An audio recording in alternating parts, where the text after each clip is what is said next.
great to start a new week with all of you at home. We begin tonight with the breaking news. Just a short time ago, President Trump, after 2 phone calls with Canada's Prime Minister, putting those 25% tariffs on hold with Canada. They were set to go into effect at midnight tonight. On hold now for 30 days, and this comes just hours after a phone call with Mexico's president, putting tariffs on hold with Mexico as well for 30 days. President Trump accusing both countries of allowing fentanyl and undocumented immigrants to flood the U.S. border. Mexico and Canada had planned retaliation, preparing to impose their own tariffs on U.S. goods in exchange. But in a call with Mexico's president, Claudia Sheinbaum, she agreed to send 10,000 soldiers to the Mexican side of the border. Then late today, after their second phone call, Canadian Prime Minister Justin Trudeau promising to appoint a fentanyl czar and to implement a $1.3 billion plan that Trudeau had announced weeks ago to reinforce the border. The threat of tariffs and then the threats of retaliation rattled the markets last night and into this morning. The Wall Street Journal had called this the dumbest trade war in history. Well, tonight it appears it's been averted, at least for now. ABC senior political correspondent Rachel Scott at the White House tonight. Tonight, after feverish last-minute talks, a truce in the looming trade war. Late tonight, after 2 phone calls with Canadian Prime Minister Justin Trudeau, President Trump announcing the hefty 25% tariffs he threatened are now on pause, just hours before they were scheduled to go into effect. It came after a morning call with the president of Mexico, when Trump agreed to pause tariffs on that country's goods as well for 30 days. Trump's threats had sent markets tumbling overnight and into the morning, as economists warned that tariffs would send prices soaring for American consumers on everything from groceries to cars to electronics. I'm not concerned. We may have short-term a little pain, and people understand that. But long-term, the United States has been ripped off by virtually every country in the world. Both countries had vowed to retaliate. In Canada, American sports teams booed during the national anthem.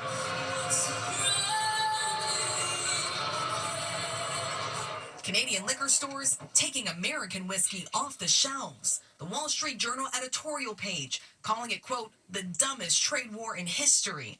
Overnight, Dow futures down hundreds of points. I don't know.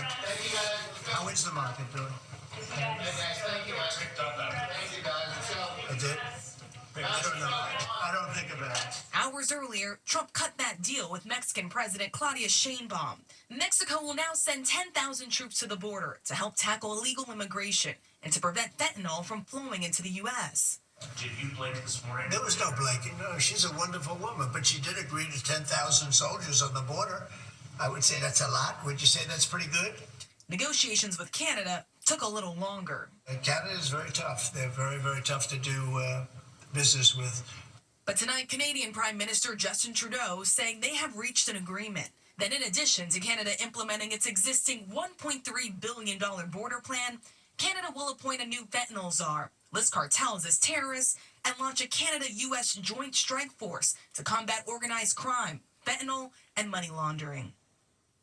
David, tonight the president emphasizing these are only temporary pauses for the next 30 days, and he's still moving forward with tariffs on China. Those have not been paused. They are set to go into effect tonight at midnight, 10% on all imports, David. Rachel Scott leading us off from the White House. Rachel, thank you. Tonight there are new questions about Elon Musk's role. He's now been classified a special government employee. So what does this mean?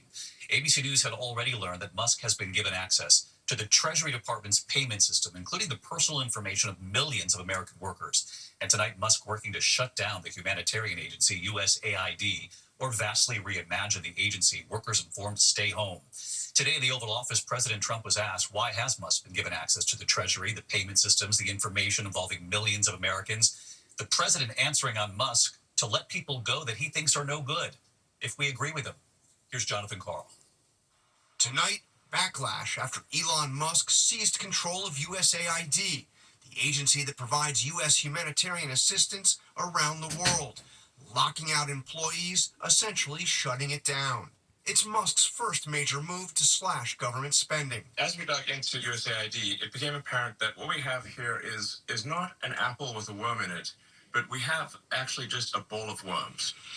USAID's $43 billion budget is a tiny fraction of what the government spends, about 1%, but its support is a critical lifeline for people in need around the world. helping an estimated 32 million children suffering malnutrition and bringing food, water, shelter, and health care to victims of natural disasters. But Musk, the world's richest man, says the agency is hopeless, posting on X, quote, "We spent the weekend feeding USAID into the wood chipper." This comes as sources tell ABC News Musk's team at the Department of Government Efficiency, known as DOGE, now has access to the Treasury Department's payment system. This is essentially the government's checkbook.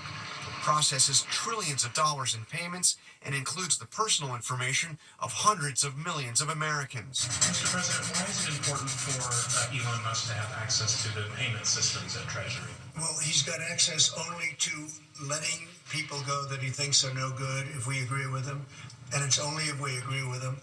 He's a very talented guy from the standpoint of management and costs. Democrats are outraged. An unelected, unaccountable billionaire with expansive conflicts of interest, deep ties to China, and an indiscreet axe to grind against perceived enemies is hijacking our nation's most sensitive financial data systems and its checkbook. But Elon Musk's influence is sweeping throughout the administration. It was late last week that the DOGE team showed up at USAID offices in Washington and demanded access. USAID employee Christina Dry described the scene. DOGE was in the building.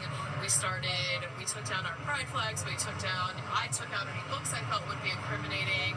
No one was talking. We heard they started taking transcripts automatically of all of our Google Meets. They unplugged the news in the little kitchen galleys. It didn't feel good. And then Saturday, all of the websites went down, and then I lost complete access to my computer. And this morning, all the agency's employees received a notice telling them not to come to work today.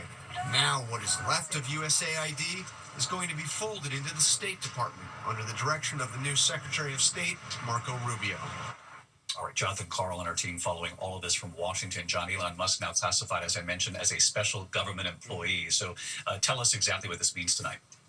A special government employee, David, is basically somebody who is on the job temporarily, a maximum of 130 days. They are not bound by the same ethics requirements that full-time government employees are, but again, can only be on the job for 130 days.